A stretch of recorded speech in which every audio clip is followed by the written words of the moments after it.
All right, guys. The fight of the night went to Curtis and Gastelum, and performance of the night went to Font and Israel. They all won $50,000. The attendance tonight was 19,032, sold out, highest grossing event in the arena history. The gate was 11.9 million, sixth highest grossing event in UFC history.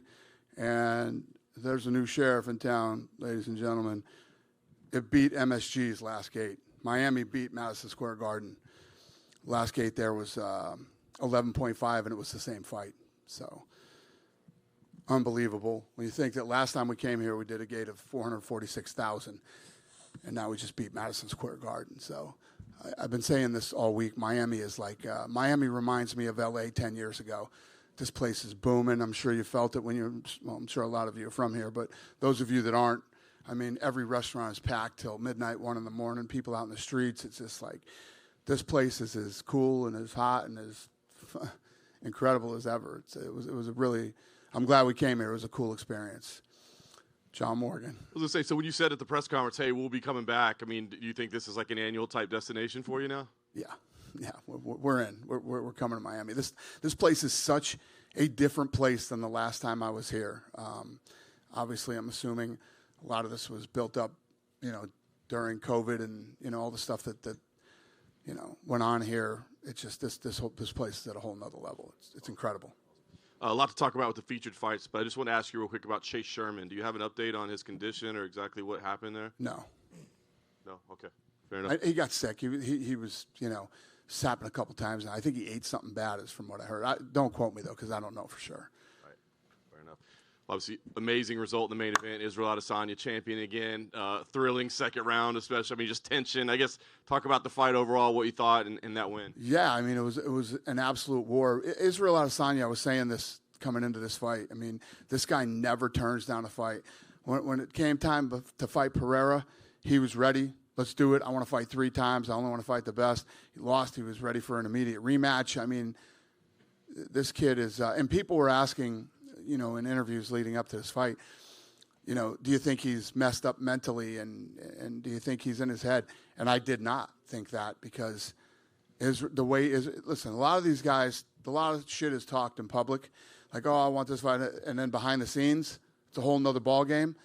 Israel Adesanya is not that guy. Israel Adesanya will fight anybody, anywhere, anytime, and the guy likes to fight 3 times a year, even though he has the belt. A lot of these guys get the belt and start making that really big money. I'll fight 2 times, then it goes down to 1 time, and you know how it goes. You've seen it, but not this kid. He's special. He's different. Emphatic victory tonight. What do you think? I mean, a great rivalry between these two, right? It was a great storyline. Is there unfinished business now? Like, do they need to do it again to settle the UFC trilogy, or what are your thoughts? Honestly, I think that Pereira probably moves to 205 after this fight. He's a monster, I know that he still had like 2 pounds to cut leading up to, there was like an hour left of the weigh-in, so, and, yeah. I mean, I'm not saying he's moving to 205, but I would assume he is. You guys can ask him himself, but it wouldn't surprise me. Co-main event, Gilbert Burns came into enemy territory, got an impressive win. He was here just before you and says, hey, I want to be the backup for the next title shot. In fact, he didn't say I want. He said I demand. I'm not asking. I'm telling you. Normally you like attitudes like that. I love that. Do you put him in that position? Yeah, I love that. Why not? Deal. You got a deal. Gilbert got it done. And then I guess last thing, I want to ask you about Kevin Holland. I saw that he was talking to you. I mean, no surprise, he's talking to you during the fight, after the fight. But it just seemed like a weird week all around. That kind of didn't want us talking to him about other fights. I guess what happened with Kevin Holland? What happened to him? Well, the reason I didn't want you guys talking to him about other fights is, guys, we're fucking 2 days before a fight. He's not fighting Jorge Masvidal. Whatever they got into, whatever, first of all, it creates shit backstage and at the hotels, right? When you guys ask them questions like that and they say something, we still got 2 days until the fight, and these guys run into each other backstage and everywhere else, and it's so disrespectful to their opponent. There's an opponent sitting up there that they're going to fight. And I just hate that shit. I get it. You want your fucking clicks or whatever it is you guys want to get, your little fucking moment that you can post, but I will fucking attack you if you do that. You know what I mean? It just causes a lot of bullshit backstage and at the hotel. And, but, you know, it's like the time the stuff went down with Diaz and all those guys and Hamzat. You know, these guys have fucking 20, 30 guys backstage. And just that shit just can't happen here. And you guys can't instigate it. What was he saying to you tonight? Crazy shit. I mean, I don't know what he was saying. He was yelling at me, and I don't even know what he was saying. It was crazy. Yeah, I don't know. You know, Trump looked at me and said, "What's he talking about?" I said, "I don't know. Is he talking to me or talking to you?" And yeah, I don't know. I don't know what was going on, but yeah, he's had a crazy week. He's been acting a little crazy this week. Dana, going back to Israel, you mentioned that he's kind of special, right? And he wants to fight as often as he can, but you've dealt with a lot of guys who are different mentally in the history of this sport, right? You've got people like Conor and all these who are kind of like artists. But in terms of mental strength, to be able to fight a guy who's beaten you 3 times, do you think Israel might be on another level of just self-confidence? Yeah, I just think, you know, you meet some of these guys that are literally true fighters. They're fighters, and that's what he is. This kid loves to fight. He loves to prove himself. He loves to challenge himself. And yeah, he's a very unique guy, very unique. Yeah, I mean, even knowing already the celebration he was going to do, like seconds after he knocked it out, like having that stuff already pre-planned. Yeah, yeah. I don't know. You guys should really. Has he been in here yet? Oh yeah. Yeah, you guys should really dig into that one. I mean, you know, how mentally strong this kid is, and like you said, like he believes in himself so much, and he's willing to test himself against a guy who's beat him 3 times, you know what I mean? And he comes out tonight and knocks him out viciously. Yeah. It's just pretty awesome. Jorge Masvidal appears to be done with the sport. Obviously, that's his decision. And whenever you hear a guy talking like that, it usually means the end is near. But he's also a fun guy like Nate was, where you can put him in big fights and he'll make big money for himself. Would you like to see him walk away, or would you be happy to see him stick around? Yeah, no, listen, as soon as you think about retiring, you know, you should in this business. And he's made a lot of money. He made a lot of money tonight. And, you know, he's got things outside the octagon going on too, like Conor does, and some of these other guys. And I think he's proved everything he needed to prove to himself, and he's changed his family's life. And why not? Is he an example for younger fighters that are like, hey, you know, your career might be going one way, but if you have one good year or the right fight at the right time, if you take it, you can change your entire career? Oh, that flying knee changed his life. You know what I mean? When he threw that flying knee, it changed his whole life. And yeah. Last one from me. I've always been curious about this. Donald Trump was here watching the fights with you. What sort of fight fan is he? Is he like a guy who wants to see a brawl? Does he want to see a technical back and forth? Like, what was he sitting there saying to you? So this guy calls me twice a month and will talk to me for an hour about fights that have happened, you know, since the last time we talked. And he knows everybody. He knows, you know, what they did and who they fought last. And he's a huge fight fan. Loves this stuff. Who's his favorite fighter? 3 guesses. Conor. Huh? Conor? Colby Covington and Jorge Masvidal. Should have probably guessed that. Yeah. Masvidal and Covington. Dana, what would you like to see Raul Rosas go from here? I know he had a lot of hype, and then he kind of ran into Christian Rodriguez. It just looked like a grown man fighting someone that might have been 19. Yeah, it happens. He's a young kid. You know, I had that 2 rounds to 1, and you know, he's got a lot of growing to do. He's got a lot of work to do. People love him. This isn't as damaging to him as nobody really goes undefeated in this sport. It's very, very hard to do. But you know, he's just got to get back in there, get back on the horse, and keep going. Bilal Muhammad was in here too, and he said he would actually be interested in fighting Kamaru Usman next if he doesn't get a title shot or a backup shot or anything. I know you said you were interested in booking him against Shavkat in London. Is that still the plan with Bilal? To do what with him? In London, you said you were looking at Bilal versus Shavkat. Bilal was in here saying he'd actually be interested in fighting Kamaru because he's the only one ranked higher than him in the rankings. Interesting. Yeah, we'll talk about it. But yeah, the other fight is the fight that we wanted to do. He also said that he actually asked to be the backup in London, and it was ended up being Colby Covington. Was that true? I don't know. But if he said it, then yeah, it's true. Yeah. He's a nice guy. He's not lying. You see his shirt out here? His what? Shirt? No. What? It was Colby Covington with a broken jaw. Oh, really? Dan, Yeah. It's been crazy around here lately. your Africa dream is back now with Izzy becoming a champion. How is that coming along? Because I did speak to some people in Africa the last time we spoke, and they are building a facility in Nigeria. It's huge. That's what we need. We need some real infrastructure over there to go over there and pull off, a fight like tonight. But yeah, I mean, I've made it very clear that I'm focused on that. We're building the PI right down in Mexico right now. So once that gets done, we'll start looking. Lawrence, when will we start looking in Africa? Well, we're looking at Dakar, Senegal, which has a new arena. Thinking about that. There you go. Yeah, the Dakar Arena. He's the guy who sends people out to start looking. He's the guy that found the place in Mexico, and he's the guy that will find a place in Africa for us. Yeah, the Dakar Arena is like 12,000. It's hosted a bunch of events in the past, so yeah. Perfect. Kevin Holland. At this point, don't you have to upgrade security? First, Hamzat, now Masvidal. We have. I mean, like, Nobody got in a fight, did they? Till you guys started trying to start shit and get stuff going, right? I mean, nothing happened. A lot of yelling at each other and stuff like that. But the thing is, you got to understand, these guys are grown men. So when Holland left the press conference that day, I told the security guys I want more security on him.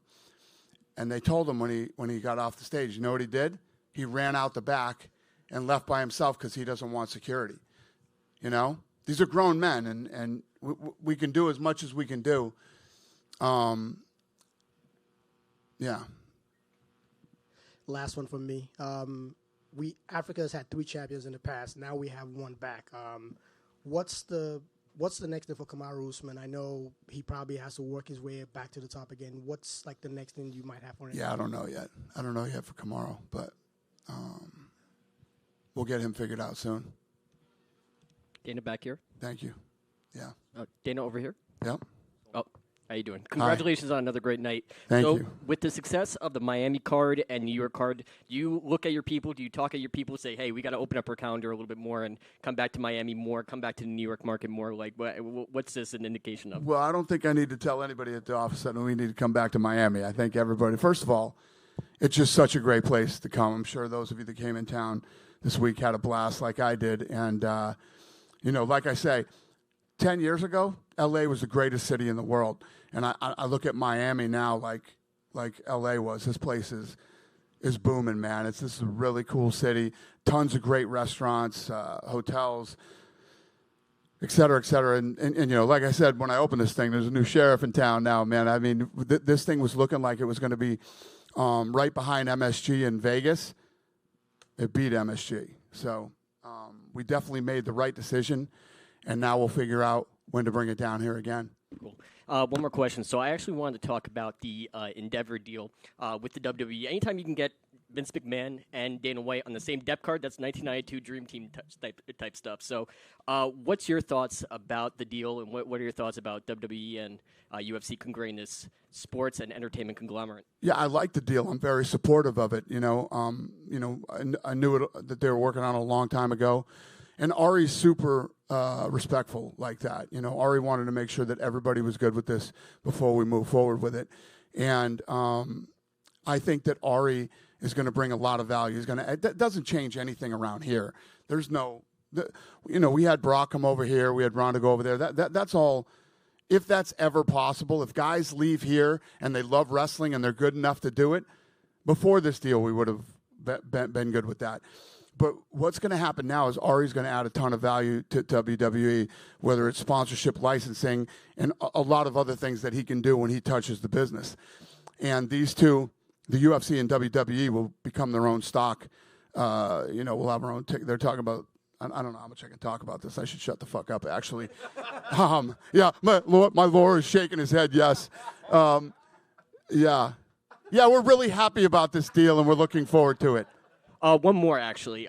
With Donald Trump in audience, obviously, when you first bought the UFC, Zuffa, when you got the provisionary license in New Jersey, Trump Plaza, he hosted you guys. Now, all these years later, you see it, and now it's a huge conglomerate worldwide. Like, how cool is it that your friend who, was helping you at the beginning, now is a part of it, and now is watching it as it's grown to a mega sport? Yeah, I say it all the time. I mean, when we did that first deal at the Trump Taj Mahal, you got to remember, and it's hard for a lot of you to even think about this because of where the brand was at that time and what it meant. But he saw it, he got it, he cut us that deal at the Taj when we went there, got there for the first fight of the night, and stayed there till the last fight. And he did it both times that we were there. And tonight, he got here tonight at 7:30. He's here at 7:30, and he stayed till the last fight and then left. He loves the sport. He loves the fights. And like I said many times, he's been an incredible friend to me. Thank you very much, Dana. Thank you. Hey, Dana. Joe Pyfer, he didn't get the bonus, but he's been nothing short of spectacular. Great Contender Series and his 2 fights, spectacular finishes. What are your thoughts on his performance and where we go from here? And he spectacularly beat a real guy tonight. I mean, that was a great performance. He didn't win, but, I'll take care of him. And who was the other kid that we were going to I brought him in the back, and we're going to take care of him too. Yeah. How important was this victory for Calvin Gastelum? Because he had that injury, he lost that fight, he had to come back to this. How important was this for his career? Yeah, he's a dog, and he fought tonight like the old Calvin. You saw him go in there and go to war. And, he comes back, he wins fight of the night. It was a big night for him. Not to be overlooked, when Donald Trump came out, you had Kid Rock. I don't know who planned the choreography, but you had the music going on, him next to him. Who synced that up? Because that was perfect. There was no choreography. I mean, it just we were all back there together. I'm good friends with Kid Rock, too. So we were all back there. We're all friends, me, him, and Trump. And we walked out, and the DJ played American Badass, it wasn't. There was no choreography whatsoever. We were just, the show was about to start, and we walked. Well played. Thank you. Dana? Yep. Welcome back to Miami. Thank you. I was one of the few there way back when for that show, and just to see tonight, it was amazing. Thank you, sir. Electricity. I'm just curious, what do you think over those 20 years has helped grow MMA and make it so big here? Because it was dead back then. Well, 2 things.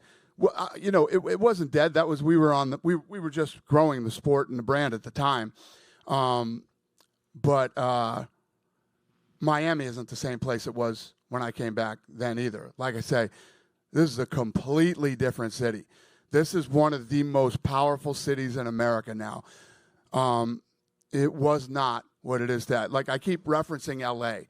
because when you think of L.A. 10 years ago, it was probably one of the, if not the coolest city in the country. Not so much today.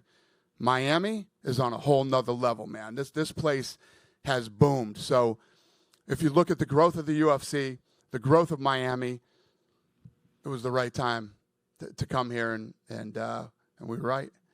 We had other options, and we looked at other options, and we pulled the trigger on Miami, and we're all very happy that we did now. And with that said, you were here in Sunrise, Fort Lauderdale a few years ago. Yep. And that show did fairly well. No, they were very good for us too. Yeah. So did that help too in making the decision, or not really? If you look at what we've done in Florida since 2020, and again going through COVID, we had Florida and we had Abu Dhabi. So, we've been bouncing around here and doing well because of what the mayor did for us up in Jacksonville. Yeah, we're going back again. That's our last. Thank you, sir. We appreciate everything you've done for us, and we're going to go back there and give them another event. Florida was very good to us, and tonight was amazing. And then lastly for me, I know you don't want to talk a lot about it. And I can't not talk about, not say something about your governor, too. Another guy who was incredible to us through, COVID and everything else, and who also takes a lot of credit for how kick-ass this state is right now, too. American Top Team, Killcliff FC, even Masters MMA Miami. How has that helped, too, in the growth of this area for MMA. Again, credit to Dan Lambert, a guy who has spent his own money to not only take care of fighters, but create world champions and essentially help build the UFC and the sport. And lastly, for me, I know you don't want to talk a lot about it, but UFC, WWE still will be two separate companies doing their own thing and not merging per se or anything like that. Right. No. It's they're going to do what they do. We're going to do what we do. The parent company and Ari will help them in a lot of ways that they know they can help them. Some of the things, as much ass as WWE is kicking, there's a lot of things in that business that can be tweaked and can make a big difference, not to mention the fact that their rights deal is up. So their television rights are up, and when your television rights are up, there's nobody better than Ari Emanuel. Dana, just straight ahead here. Yep. Who are the transports to the hospital tonight? Did what? The transports to the hospital? None. No transports, okay. Yep. And there's been a few reports that the UFC are coming back to London in July. Can you confirm that? Well, I'm guessing that's a yes. Will it be a fight night or a pay-per-view? I'm working on it, and I want it to be a pay-per-view. Awesome. Yeah. I'm guessing it'll be Colby Leon if that is the pay-per-view. When I talk about Florida, let's talk about London now. London has been incredible to us, man. It's been amazing. The fans over there are amazing. We're supposed to have a fight night in July. I want it to be a pay-per-view. So there's a lot of internal shit that needs to be worked out, and I'm working on it. So, thank you. Yep. Go ahead, sir. Rob Font just knocked out Adrian Janis after a year layoff, and he asked for Davison Figueiredo when Davison makes his 135 debut. What do you think of that fight? Yeah, I mean, the big win tonight for Rob Font, man. That was huge, impressive. The fight was a war, and yeah, tonight was a big night for him, man. I don't know if that's the answer to your question, but big night for him. I mean, huge. With Endeavor buying WWE, WWE is having an event in Puerto Rico May 5th, SmackDown, and then they're having the pay-per-view on May 6th with Bad Bunny as an associate. Those two events in the 17,000 Puerto Rico Coliseum got sold out in a week. Perhaps UFC may consider finally coming back to Puerto Rico. I'm all about Puerto Rico. I've talked about Puerto Rico a lot when I talk about building PIs. Yeah, I mean, I wouldn't say no, yeah. And what about that PI? We're doing Mexico right now. We got to get that one. But PIs aren't cheap. They're expensive to build, man. We're working on Mexico now, and then we'll get our shit together and figure out what's next. Because we're talking about opening one in Abu Dhabi. I want one in Puerto Rico, and I would love to have one in Africa, too. Thanks. Yep. It's going to take time, though. Dino here. Is there an update on John Jones? As far as what? Like, what's next for him when he... John Jones came out, made quick work, and poof, disappeared, man. He went back to whatever he's doing. He's ready to fight. He wants Stipe, so we'll get it figured out. And that's definitely the fight Stipe is next? That's the one he wants. Yeah. And just a couple quick ones with Masvidal retiring. You know, he's not entirely retiring from combat sports in the sense that, you know, he is doing his own thing as a promoter with Gambit Boxing. Just curious, what do you think of sort of the bringing MMA guys into boxing? What do you think of the show, the promotion? I actually watched the fight. It was I liked the undercard. Thought the undercard had good fights. The other thing that I was impressed by with them is that they actually had good production. When you watch a small show like that, right? One thing that you have to understand whether the production's good or not is how fast the replay comes. They were right on top of the replays. The replays came out fast. They did a damn good job with the production. I was impressed with it. The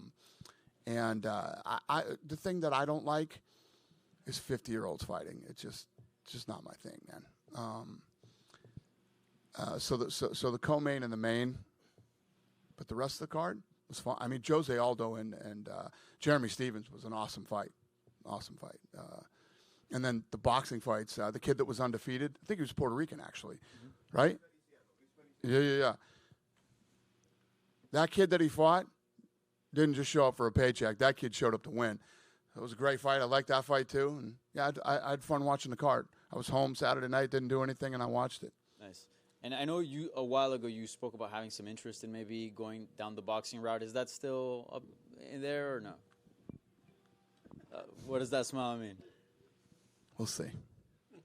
Okay. Hey Dana, Yep. it seemed like all the answers for Rosas in the first round, and then he had a bunch of questions in rounds 2 and 3. Who's this? Rosas. Yeah. Cool. Yeah. Can you talk a little bit about his performance? Yeah, I don't know. I mean, the problems he encountered. they were tight. This kid was obviously, there's this thing with 18-year-old strength and 25-year-old man strength, and the other kid was a really good grappler. So, like I said, this kid has a ton of room to grow. Tonight was a good experience for him, and that's what this sport's all about. And he was 7-0, but it's very, very hard to go undefeated, and especially when you come into the UFC. And as young as this kid is, just if you he was right in there. I had it 2-1, and yeah, he'll get better. Okay, he'll get better. Thanks, Dan. Yep. Hey Dana. Yep. Here, please. If Poatan decides to stay in the middleweight, will he have the trilogy? Yeah, Poatan. Well, I was saying to him earlier, I would bet anything he moves to 205 after this fight. Yeah, but you approve the trilogy. Like if he wants to stay in the middleweight, it's like to. I don't know. We'll see what happens. We'll see what he decides after that. I mean, the fight just happened 30 minutes ago. I don't know. We'll see. Dana over here. Dana, Yep. you've mentioned the PI in Mexico several times during the press conference. Do you have a window when it's going to open? Lawrence, when's the PI opening in Mexico? September Boom. this year. And I know you mentioned a couple of weeks ago that unfortunately Mexico isn't in the plans for 2023. What is the reason for this? It's been 4 years since the last visit for the UFC to Mexico. Is this like an issue with the arena, maybe the promoters down there? Why is the UFC not going to Mexico this 2023? Got it. As the world starts to open up now, there's a lot of other places that we got to go. But you're not wrong. I mean, for the first time ever, we got 3 champions. Why did we not do a Cinco de Mayo fight? Why did we not do this? Why? We're fucking it up. That's why. We're fucking it up. We're trying to fix it. And lastly, We're making a lot of mistakes right now, and I know we are, and we'll get our shit together. I promise you. And lastly, can we confirm that Yair Rodriguez is fighting Alexander Volkanovski in International Fight Week?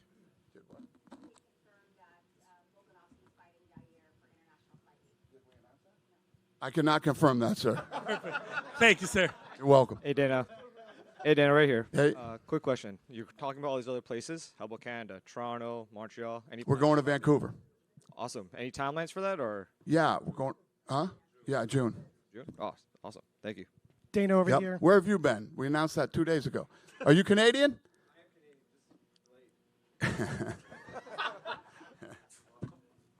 Dana over here. A few events over the past few years with WWE and the UFC have combined on both days, and I think this is the same event with 288 and Backlash. Are you guys going to talk with WWE and Ari in regards to making sure that doesn't happen in the future?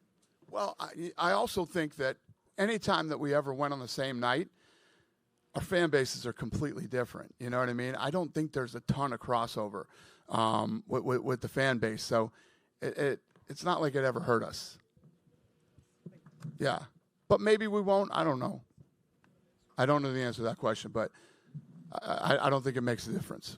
Appreciate it. Thank you. If anything, what I've started to notice is when you have, these type of things on the same night, you make more people stay home, and maybe people will watch both or whatever the deal is.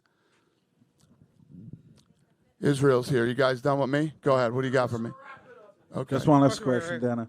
Yeah. About Gilbert Burns. Yeah. Besides fighting business, Gilbert, he speaks Spanish, Portuguese, English. He's good with media. His social media is increasing. Do you see himself in the future as one of the biggest stars of the company, maybe one of the face of the sport in the near future? Well, he's the number 1 ranked guy in the world. He has all these things that you say, and he's one of the nicest guys ever. And if a fight, if he has to dog it out, like against Hamzat, like when he goes in there, that guy's willing to go toe-to-toe and do anything. So, yeah, I mean, the way this guy fights and all the other attributes he says he has, yeah, he could be a big star, especially in Brazil. You guys done with me? Go ahead, sir. What do you got? There's a big boxing fight in a couple weeks. Ryan Garcia, Gervonta Davis. I Yeah. just want to get your thoughts on the fight. And these two young guys are, going at it. The boxing, we haven't seen boxers in a while get a big fight like this. Just your thoughts on the fight. Yeah, I agree with you. There's very few good boxing fights out there. This is a good one. This should be fun, and that's a fight I would definitely watch. Who do you think will win the fight? Huh? Who do you think will win the fight? I have no idea. I mean, Gervonta's a bad dude, and Ryan's gonna, he's unproven yet. This is his first real big test. So if he can go in and pull it off, it's a big deal. But I'll be watching, even though De La Hoya is involved with it. Thanks. Have a good night, you guys, and thanks, Miami.